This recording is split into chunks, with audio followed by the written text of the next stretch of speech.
Welcome to my YouTube channel. In my previous video, I discussed the related matters which are very important to understand the meaning of the poem Ulysses. তো আজকে আমরা কবিতাটাকে line by line পড়ব, ঠিক আছে? তো আমি প্রথমেই তোমাদেরকে প্রত্যেককে বলবো ভিডিওটা দেখার সময় তোমাদের টেক্সট বুকটা এবং একটা পেন্সিল আর একটা কপি নিয়ে বসো। তো আমরা আজকে কবিতাটা পড়তে যাওয়ার আগে একটু কয়েকটা বিষয় বলে নিই। সেটা হচ্ছে যে আগের ভিডিওতে আমি বেশ কিছু জিনিস আলোচনা করে দিয়েছিলাম। সেটা হচ্ছে যে এই কবিতাটা কী ধরনের কবিতা, এবং এটা হচ্ছে একটা ড্রামাটিক মনোলগের উদাহরণ। এবং ড্রামাটিক মনোলগ ব্যাপারটা কি? ড্রামাটিক মনোলগে জেনারেলি একজন ক্যারেক্টার থাকে এবং সে আননোয়িংলি যখন স্পিচ দেয় তার ক্যারেক্টারটাকে রিভিল করে চলে যায়, মানে রিভিল করতে থাকে ধীরে ধীরে। এবং কিছু একজন বা দুজন বা কিছু প্যাসিভ লিসনার থাকে, ঠিক আছে? আর কিছু অ্যাব্রাপ্ট সিচুয়েশনের ওপরে মানে স্পিচটা হয়। তো আমরা এখানেও দেখেছি যে ইউলিসিস একজন রাজা এবং উনি 20 বছর অ্যাবসেন্ট ছিলেন নিজের নেটিভ ল্যান্ড ইথাকা থেকে, because he was engaged in Trojan War for 10 years, and his homeward journey to Ithaca also was for 10 years. So he was absent for 20 years from his native land Ithaca. তো আমরা আগের ভিডিওতে এগুলো আলোচনা করেছি এবং এটাও দেখেছি যে হু ইজ ইউলিসিস ক্যারেক্টারটা টেনিশন কোথা থেকে নিয়েছেন ধরা হয়ে থাকে, এগুলো সমস্ত কিছু আলোচনা হয়েছে। তো আজকে আমরা কবিতাটাকে একেবারে লাইন বাই লাইন পড়ার চেষ্টা করব। তো অবশ্যই তোমরা কিন্তু যে সমস্ত আননোন ওয়ার্ডগুলো পাবে পড়ার সময় সেটা পেন্সিল দিয়ে মার্ক করবে, এবং আমি যখন বলবো অবশ্যই পাশে পাশে মানেগুলো লিখে নেবে, তাতে তোমাদের অবশ্যই সুবিধা হবে যখন নেক্সট টাইম পড়বে। কারণ তোমাদের সেপ্টেম্বরে যে এক্সাম হবে, এক্সামে কিন্তু এসএকিউ থাকবে না, জেনারেলি এমসিকিউ থাকবে। তো একদম মাইনুটলি খুঁটিয়ে যদি না পড়ো বা কোনো ওয়ার্ডের মিনিং যদি তোমাদের অজানা থাকে, তাহলে কিন্তু it will create problem at the examination room. Okay, so late us start. তো আমরা কবিতাটা দেখছি একদম শুরুতেই ইট শব্দটা দিয়ে শুরু। তো in English literature you know that eat and there always use as a introductory portion, but the word eat and therefore does not carry its meaning in the sentence. এটা তোমরা জানো, যেমন আমরা বলে থাকি there are many flowers in the garden. তো এই যে there are many flowers in the garden, তো দেয়ার শব্দটার মানে কিন্তু এই সেন্টেন্সটায় কোথাও বহন করছে না। সিমিলারলি এখানেও কিন্তু ইট শব্দটা দিয়ে যে কবিতাটা শুরু হয়েছে, ইট শব্দটার মানে এখানে কিন্তু কোথাও নেই। বাট আমাদেরকে বুঝে নিতে হবে যে ইটের মানেটা কী, সেটা আমরা কবিতাটা পড়াকালীন বলে নিচ্ছি বা বুঝিয়ে দিচ্ছি। Okay, let us start the poem through line by line. তো একদম কবিতার শুরুতেই আমরা কি দেখছি? It little profits that an idle king by the still hearth among these barren crags, matched with an aged wife, I mate and dole unequal laws unto a savage race that hoard and feed and sleep and know not me. On the contrary, Ulysses কি বলছেন যে I cannot rest from travel, I will drink life to the lees. তো এই অবধি আমরা কি বুঝলাম না? ইট little profits that an idol king. Ulysses বলছেন যে একজন অলস রাজা হয়ে হিসেবে এই ইথাকাতে থাকাটা যেন উনাকে খুব কম প্রফিট দিচ্ছে। That means he is not satisfied, or you may say he is disappointed with his homely affairs in Ithaca. Actually আমরা আগের ভিডিওতে বলেছিলাম যে ইউলিসিস ক্যারেক্টারটা কেমন। Ulysses is a symbol of restless spirit, he is not satisfied with his present situation. He always ready for another perilous journey, another perilous adventure, and etc etc. And he to know the unknown is the motto of his life. Okay, so ekhaneo amra dekhchi after 20 years when he is present at his native land Ithaca, he feels boredom in his homely affairs, and that's why he starts the sentence that it little profits that an idle king. যেন একজন অলস রাজা হয়ে এই still হার্থের পাশে থাকা এবং এই ব্যারেন ক্র্যাগসের মধ্যে থাকাটা যেন তাকে খুব একটা প্রফিট দিচ্ছে না, মানে তার ভালো লাগছে না। He is not satisfied with this situation. Okay, তো এখন বাই দিস স্টিল হার্থ বলতে কি বুঝবো? স্টিল হার্থ বলতে হচ্ছে ফায়ার প্লেস। ওকে, স্টিল হার্থ মিন্স স্টিল যে ফায়ার প্লেসটা রানিং, মানে জ্বলছে, জ্বলন্ত একটা অগ্নিপিণ্ড বলতে পারো। এখানে তোমরা এরকমভাবে ধরতে পারো, আমরা জেনারেলি বলে থাকি যে home is the best place বা home is our sweet home, but it is an exception for Ulysses because he is not like us. তো ওনার যেন এই বাড়িতে আসার পরে বা ওনার নেটিভ ল্যান্ডে আসার পরে ওনার এই ব্যাপারটা, মানে ওনার এই বাড়িতে থাকাটা বা এই নিজের রাজ্যে থাকাটা যেন সুইট লাগছে না। ওনার মনে হচ্ছে যেন একটা চারিদিকে জ্বলন্ত অগ্নিপিণ্ডের মতো বা অগ্নিপিণ্ডের পাশেই উনি যেন রয়েছেন। এবং বলছেন যে among these barren cracks means, barren means infertile and cracks means পাথর, রক্স, পাহাড় পর্বত। তোমরা যদি এমনি ম্যাপেও খোঁজো, ইথাকা আইল্যান্ডটা এমনই একটা দ্বীপ যার চারপাশটা পাহাড় পর্বতে ঘেরা। তো আর ব্যারেন মিন্স ইনফার্টাইল। তো উনি ইউলিসিস বলছেন যে একজন বৃদ্ধ রাজা হিসেবে এই ব্যারেন আইল্যান্ডে থাকা, এই ফায়ার প্লেসের পাশে থাকা যেন ওনাকে খুব সামান্যতম প্রফিট দিচ্ছে।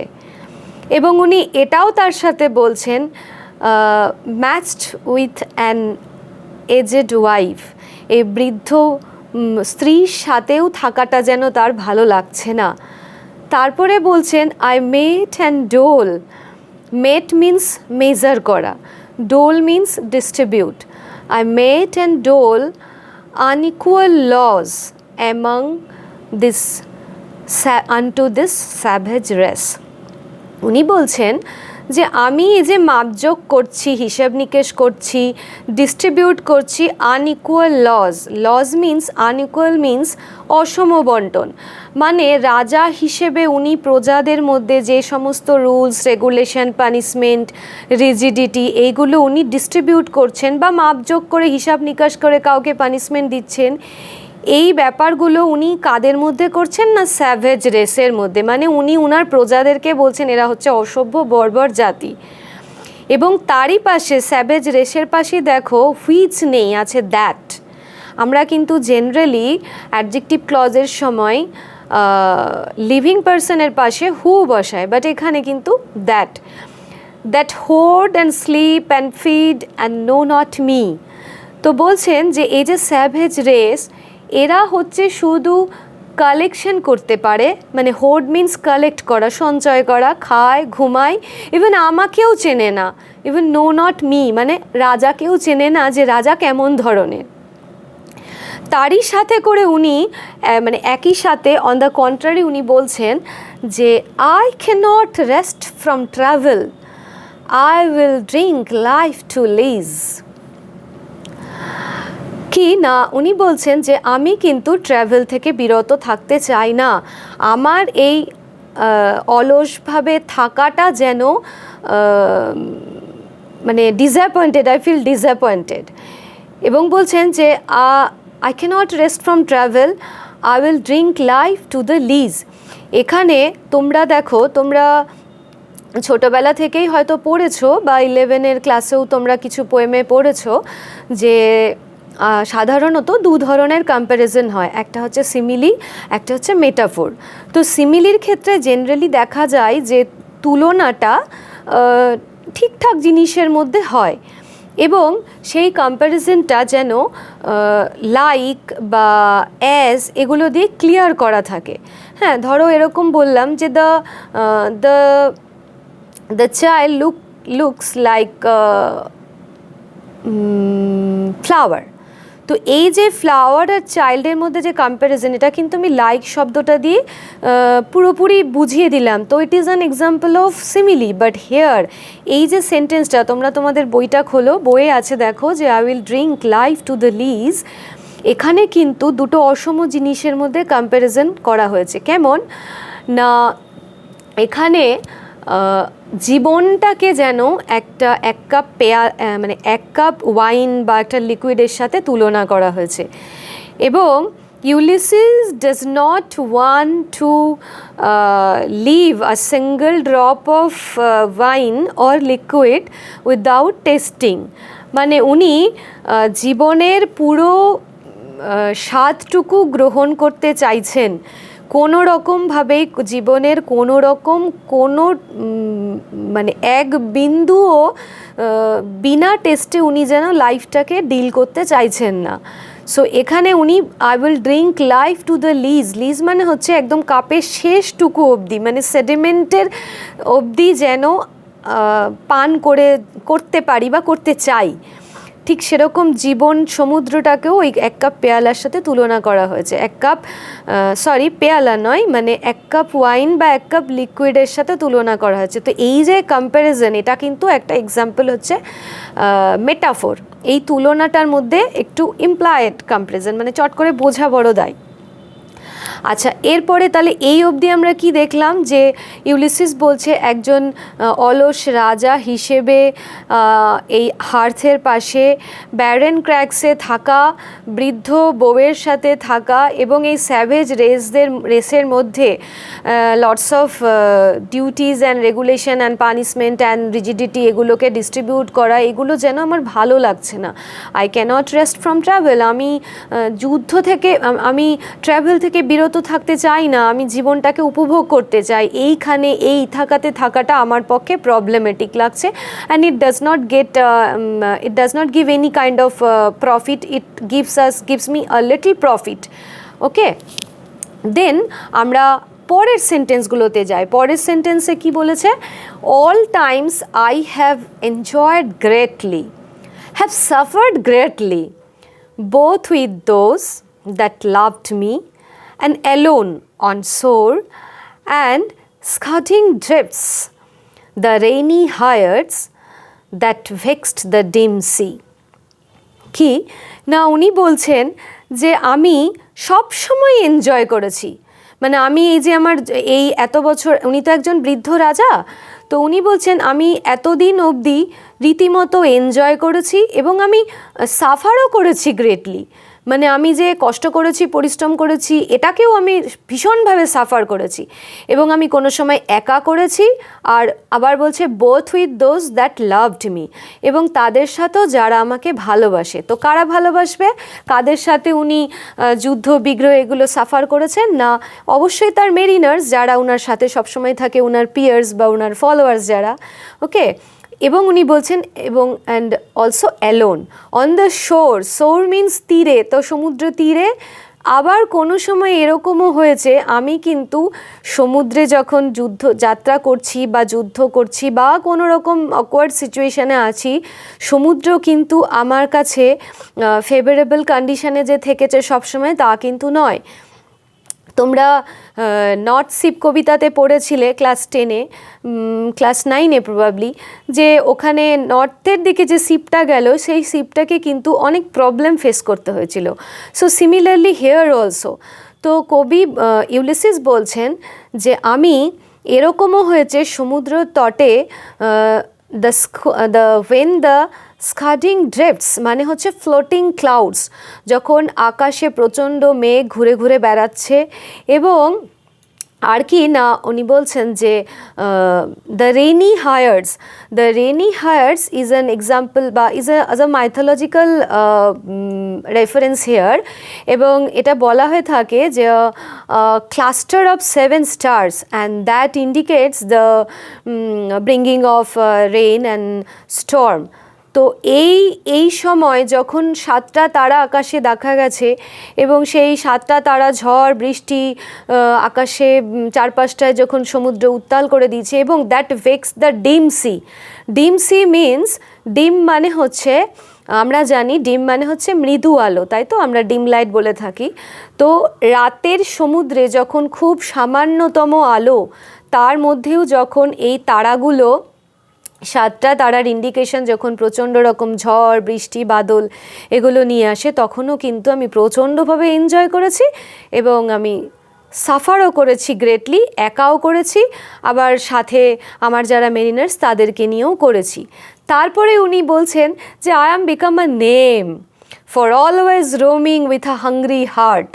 উনি বলছেন আমি একজন ফেমাস নামে কনভার্ট হয়ে গেছি, কারণ আমি তো সব সময় একটা হাংরি হার্ট নিয়ে ঘুরে বেড়াচ্ছি। I am not satisfied at all, I am always hungry for knowing another thing, for any adventure, for any exploration. So উনি আবার তারপরে লাইনে বলছেন much have I seen, দেখো তোমাদের টেক্সটে দেখো, much have I seen and known cities of men, manners, climates, councils, governments, myself not least. বলছে আমি যে এতদিনের আমার জীবন, মানে বৃদ্ধ বয়সের জীবদ্দশায় আমি অনেক রকমের ম্যানার্স দেখেছি, সিটিজ দেখেছি, কাউন্সিল মিন্স পরিষদ, মন্ত্রী পরিষদ দেখেছি, যারা অ্যাডভাইজার কমিটি বলা হয়ে থাকে, গভর্নমেন্ট দেখেছি এবং এদের এত কিছু দেখেছি, মাইসেলফ নট লিস্ট। উনি বলছেন যে I am not neglected by anyone, মানে আমি সবসময়, but honoured of them all, মানে তারা সবসময় আমাকে কিন্তু অনার করেছে, মানে সম্মান করেছে। ঠিক আছে, তারপরে উনি আবার পরের লাইনে কি বলছেন, and drunk delight of battle with my peers far on the ringing plains of windy Troy. উনি বলছেন যে আমি কি না ড্রাঙ্ক ডিলাইট অফ ব্যাটল, আমি পান করেছি ডিলাইট অফ ব্যাটল, মানে দ্য জিল অফ ব্যাটল, যুদ্ধ করার যে আনন্দ, যে তৃষ্ণা, সেইটা যেন আমি পান করেছি, সেটা আমি মিটিয়ে নিয়েছি। যুদ্ধ করার আনন্দ এটা আমাকে কোনোভাবেই ব্যথা বেদনা বা কষ্ট বা কিছু দেয় না, এটাকে যেন আমি এনজয় করি। I am cherishing this type of adventure and exploration. এবং তারপরেই বলছেন কি, যা with my peers means followers আর মেরিনার্স, যারা ওনার সাথে সবসময় থাকেন। ওকে, তারপরেই বলছেন কোথায় সেটা, বলছেন far on the ringing plain of Troy. আমি তোমাদেরকে আগের ভিডিওতেই বলেছি এবং এখনও বললাম যে উনি 10 বছর ধরে ট্রয় নামক একটি প্লেসে যুদ্ধে নিযুক্ত ছিলেন এবং সেই যুদ্ধটার নাম হচ্ছে ট্রোজান ওয়ার। উনি এখানে ওই এক্সপ্লেনেশনটাই দিচ্ছেন যে আমি কিন্তু ট্রয় নামক একটি জায়গায় বহুদিন ধরে আমি যুদ্ধে মানে নিযুক্ত ছিলাম আমার ফ্রেন্ডসদের সাথে, আমার ফলোয়ার্সদের সাথে, এবং আমি হচ্ছে সেই উইন্ডি ট্রয় মানে হচ্ছে বাতাস বইছিল এরকম ট্রয় নয়, মানে Windy Troy and ringing plains of windy Troy মানে হচ্ছে, দেখো একটা জায়গায় যুদ্ধক্ষেত্রে হলে নিশ্চয়ই সেখানে সাইলেন্স মানে রাজকতা করবে না। তো রিঙ্গিং প্লেন বলতে বোঝাচ্ছে যে দ্য প্লেন্স বা the area of the Troy was ruffled with the sounds of the warmongers, মানে যুদ্ধের বিভিন্ন রকম সাউন্ড, মানে যুদ্ধ করার সময় যে সমস্ত মানুষজনদের আওয়াজ, বিভিন্ন রকমের গুলি গোলা আওয়াজের দ্বারা যেন ট্রয় একদম কি বলেছে, ringing plains of windy Troy. Ringing planes মানে হচ্ছে যেন কম্পমান অবস্থায় ছিল এবং বিধ্বস্ত অবস্থায় ছিল হচ্ছে উইন্ডি ট্রয়, এখানে এটাই বলতে চেয়েছে। ওকে, তারপরে উনি এত সুন্দর এক্সাম্পল দেবে, তোমরা দেখো, মানে এই কবিতাটাকে তোমরা যদি নিজের জীবনের সাথেও মানে জীবনকে দিয়ে মানে মিলিয়ে নিয়ে এগিয়ে চলো, আমার মনে হয় ভীষণভাবে তোমরা এনকারেজড হবে এই সায়েন্স অ্যান্ড টেকনোলজির যুগে। কারণ এখানে উনি বলছেন যে I am become a name, হ্যাঁ, I am become a name. উনি বলছেন I am a part of all that I have met, I am a part of all that I have made. মানে হচ্ছে আমি যে এত কিছু দেখেছি, এত কিছু সাক্ষাৎ করেছি, এই সব কিছুর আমি একটা অংশীদার হয়ে গেছি, মানে আমি পার্ট হয়েছি, মানে আমি সব কিছু দেখেছি। ইয়েট, তারপরেও বলছে yet all the experiences is like an arc where through the glimpse of that untraveled world I can visualize. হ্যাঁ, এখানে কবিতাতে পড়েছে দেখো, yet all experiences is an arc where through gleams that untraveled world whose margin fades forever and forever when I move. কি অপূর্ব line! উনি বলছেন আমি যে এত এক্সপিরিয়েন্স গ্যাদার করেছি, এত লোকজন, এত ম্যানার, কাউন্সিল, গভর্নমেন্ট, এত কিছু দেখেছি, বাট অল দিস এক্সপিরিয়েন্সকে দেখে মনে হচ্ছে যেন আমি যখন সামনে তাকাচ্ছি তখন মনে হচ্ছে সামনে যেন একটা আর্ক, আর্ক মিনস একটা খিলানের দরজা, মানে ধরো উপরে এরকম হাফ সার্কেল যদি বলি, সেমি সার্কেল যদি বলি, তো ওপরটা এরকম যদি আর্কের মতো থাকে, সেই যে দরজাটা, দরজার ওপরটা এরকম সেমি সার্কেল মতো, এটাকে বলছে আর্ক। তো উনি ইউলিসিস বলছে যে আমি যেন দেখতে পাচ্ছি সামনে হচ্ছে একটা আর্ক এবং এটাকে বলা হচ্ছে খিলানওয়ালা দরজা, ওকে। এবং এই দরজার মধ্যে দিয়ে যেন উনি ওই পাশটায় যে জায়গাটায় ওনার যাওয়া হয়নি, মানে আনট্রাভেলড ওয়ার্ল্ড, ওই আনট্রাভেলড ওয়ার্ল্ডের গ্লিমস, মানে শাইনিং লাইট বা ছটা যেন উনি দেখতে পাচ্ছেন। এবং ওনার মনে হচ্ছে যে উনি যত সামনের দিকে এগিয়ে যাচ্ছেন, মানে সামনের দিকে এগিয়ে যাচ্ছেন আরও কিছু জানার জন্য, আরও কিছু দেখার জন্য, আরও কিছু এক্সপিরিয়েন্স করার জন্য, তো ইট ওয়াজ লাইক মনে হচ্ছে কি ওই যে দরজার যে মার্জিনটা বা ওই যে জানা অজানার যে লিমিটটা, সেটা যেন রিসিডিং, মানে দেখো বলেছে হুজ মার্জিন ফেডস, ফেডস মানে হচ্ছে যেন ম্লান হয়ে যাচ্ছে, ব্লার হয়ে যাচ্ছে। তার মানে হচ্ছে কি as I move, when I move, আমি যখন এগোচ্ছি মনে হচ্ছে যেন ওই আনট্রাভেল ওয়ার্ল্ডটা মুভ ব্যাকওয়ার্ড, ফেড হয়ে যাচ্ছে, মানে আমি যত এগিয়ে চলেছি ও যেন পিছিয়ে যাচ্ছে, মানে আমি যেন আস্তে আস্তে এগোচ্ছি আর ফেড হয়ে যাচ্ছে, মানে দেখতে পাচ্ছি না, মানে it is the indication of the ongoing process of acquiring knowledge till the last breadth of life. Ulysses is the symbol of restless spirit and কি বলবো, the অজানাকে জানার, অচেনাকে চেনার, অদেখাকে দেখার জন্য তিনি যেন সব সময়ের জন্য ছটফট করছেন। এবং সমস্ত এত কিছু এক্সপিরিয়েন্স গ্যাদার করার পরেও উনার মনে হচ্ছে যেন আমি ওই আনট্রাভেল ওয়ার্ল্ডের ওই পাশ থেকে, মানে ওই দরজার ওই পাশ থেকে যেন আনট্রাভেল ওয়ার্ল্ডের গ্লিমস আমাকে যেন ডাকছে, আমি যেন যত এগোচ্ছি তত যেন ওর যে মার্জিনটা ফেড হয়ে যাচ্ছে, মিনস আমি পৌঁছতেই পারছি না। মানে কি, যতদিন বাঁচি ততদিন শিখি, শিক্ষার কোনো শেষ নেই। আমাদের বাংলা ভাষায় আমরা ছোটোবেলায় মা ঠাকুমা দিদিমাদের কাছে এগুলো শুনেছি এবং সেইগুলোই ঘুরিয়ে ফিরিয়ে যেন টেনিশনের কবিতার মধ্যে হোক বা অন্য কবিদের লেখার মধ্যেও যেন আমরা এগুলোকে পেয়ে থাকি। আচ্ছা, তারপরে যে লাইনটা দেখো, বলছে how dull it is to pause to make an end, how dull it is to pause to make an end, to rust unvarnished, not to sign in use. মানে থেমে যাওয়াই মানে মরণ, হিন্দিতে বলা হয়ে থাকে চলতি কা নাম গাড়ি, তো চলাই জীবন, থেমে যাওয়া মানে এটা। How dull it is to pause, Ulysses বলছে এই যে থেমে যাওয়াটা একটা কি নিরস বস্তু, এটা কেমন একটা ডাল ব্যাপার। টু মেক অ্যান এন্ড, সমাপ্ত করে দেওয়া, সব কিছুকে থামিয়ে দেওয়া, no no no, it is an absurd matter for him. এবং একটা খুব সুন্দর এখানে আমরা আবার মেটাফোর পাবো, to rust unburnished, not to shine in use. তোমার জীবনকে সবসময়ের জন্য ইউজে রাখতে বলছে, মানে Ulysses want to use his activity, বা Ulysses want to even in his মানে in his old age he wants to enjoy the life fully and he does not want to live a life of idle life as a king in Ithaca. এখানে একটা কথা বলেছে দেখো, এখানে আমরা জানি যে আমাদের ঘরের যেগুলো লোহার জিনিস বা শোড বা বটি, এগুলোকে যদি আমরা রেগুলার ইউজ করি তাহলে সেগুলো শাইনিং থাকে বা চকচক করে, কিন্তু যদি সেটা ধরো 1 বছর পর ইউজ হয়, কি হবে, সেখানে রাস্ট পড়ে যাবে। সিমিলারলি এখানে ইউলিসিস বলতে চেয়েছেন, how dull it is to pause to make an end to rust unburnished, not to shine in use. তুমি যদি নিজেকে ইউজ না করো, নিজের অ্যাক্টিভিটির মধ্যে যদি না থাকো, তুমি যদি নিজেকে অলসভাবে জীবনযাপন করো, your signing will be blur, you couldn't sign in life. So Ulysses wants to sign in his life, by which process?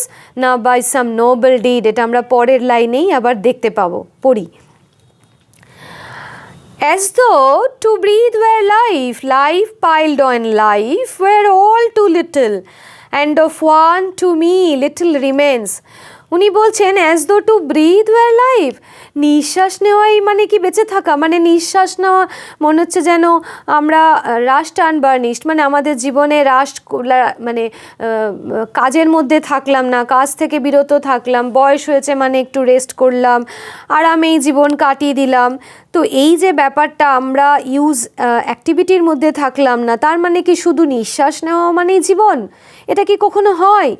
Life piled on life মানে একটা জীবন আরেকটার উপরে পাইল আপ হচ্ছে, পাইল আপ মানে স্তূপীকৃত।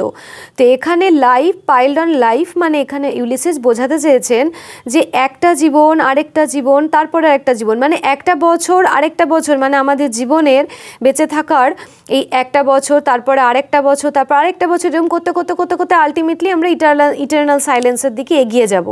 তো এটা ওনার কাছে মনে হচ্ছে it is not the process, we must live in activity. যতদিন বেঁচে থাকবো ততদিন কাজে উনি থাকতে বলছেন। Life piled on life were all too little and of one to me little remains. উনি বলছেন আমার ক্ষেত্রে মানে টু মি লিটল রিমেন্স মানে খুব সামান্য বেঁচে আছে, কারণ উনি বয়স্ক বৃদ্ধ রাজা, তো উনার তো আর বেশি দিন আয়ু নেই। উনি মনে করছেন আর হার্ডলি মানুষ কত দিন বাঁচে, যদিও বা 100 বছরও বাঁচে, তাও তো উনি একটা সার্টেন এজে পৌঁছে গেছেন, উনি তো একজন বৃদ্ধ রাজা। বলছেন লিটল রিমেন্স, অল্প এখনও কিছু আছে, but every hour saved from that eternal silence, কারণ প্রত্যেকটা ঘন্টা কিন্তু বাঁচাতে হবে সেই ইটার্নাল সাইলেন্স থেকে। What is the indication of eternal silence? That means চির থেমে যাওয়া, দ্যাট ইজ ডেথ। মৃত্যু থেকে মৃত্যুর শেষ দিনের শেষ মুহূর্ত অবধি আমাদেরকে কিন্তু প্রতিটা ঘন্টা বাঁচাতে হবে। Every hour is saved in order to, বা every hour is saved in useful activity, not in hoarding wealth or collecting money or ornaments or wealth. Ulysses here wants to tell that everybody, বা উনি নিজের কথা বলতে চেয়েছেন যে he wants to save his every hour from the death, because not a single hour should be মানে should be wasted. উনি এটাই এখানে বলতে চেয়েছেন। তারপরে বলছেন something more, a bringer of new things, কিছু নতুন জিনিসকে নিয়ে আসতে হবে, নতুন জিনিসকে শিখতে হবে। And vile it were, vile means যেন খুব খারাপ একটা ব্যাপার, রেচেড বা একটা ব্যাড এটা ব্যাপার। For some 3 sons two store and hold my self, বলছে এটা খুব খারাপ একটা ব্যাপার for some 3 sons. 3 sons means 3 years, এবং it is an example of metonymy, to store and hoard myself. এখানে ইউলিসিস বলতে চেয়েছেন যে এই ব্যাপারটা খুব খারাপ যে আমি আর হয়তো 3টে বছর বাঁচবো, তো এই 3টে বছরে আর কী বা করবো, তো নিজেকে এরকমভাবে টু হোল্ড মাইসেলফ, মানে হোল্ড মাইসেলফ মানে হচ্ছে নিজেকে বেঁধে রাখা, মানে আর কদিনই বা বাঁচবো, এবার আমি আর কি করব, তার থেকে বরং এইভাবেই দিন কাটিয়ে দিই। নো, এটাই উনি বলতে চাইছেন, এই যে ভাবনাটা to hold myself, it is vile means it is bad or it is wretched. এবং উনি এরপরের লাইনে দেখো কত সুন্দর একটা কথা বলছেন, and this grey spirit yearning in desire. Grey spirit means old age, মানে ধূসর হয়ে যাওয়া এই যে স্পিরিট, আমরা এই যে আমি এবং আমার মেরিনার্স, এদের একটা ইয়ার্নিং ইন ডিজায়ার। ইয়ার্নিং মানে হচ্ছে মানে প্রবল আকুতি, কি আকুতি বা কি ইচ্ছা না, to follow knowledge like a sinking star, to go beyond the utmost bound of human thought. কি বলছেন না, to follow knowledge like a sinking star beyond the utmost bound of human thought. এই ধূসর রঙের স্পিরিটদের মানে বৃদ্ধ বয়সেও আমি এবং আমার মেরিনার্সরা চাইছি to follow knowledge like a sinking star. আমরা নলেজকে ফলো করতে চাইছি সিঙ্কিং স্টারের মতো, ডুবন্ত তারার মতো, যে তারা কোনো সময় ডুবে না। Actually it is an abstract matter, কারণ আমরা জানি আকাশে তারা সব সময় থাকে। আমাদের কাছে যখন দিন থাকে তখন আমরা সানলাইটে তারাকে দেখতে পাই না। Actually to follow knowledge like a sinking star means চাঁদ বা সূর্য এরা কখনোই ডুবে যায় না। পৃথিবীর এক প্রান্তে আমরা দেখতে পাই না তো অন্য প্রান্তে দেখতে পাই। চাঁদ আকাশে সব সময় থাকে, সানলাইটে আমরা দিনের বেলা দেখতে পাই না। তার মানে এই দুটো সেন্টেন্সের মধ্যে দিয়ে ইউলিসিস বলতে চাইছেন যে আমি সব সময় নলেজকে অ্যাকোয়ার করতে চাই। আমার এই acquiring knowledge should not be stopped anyhow, and I want to go beyond the utmost bound of human thought.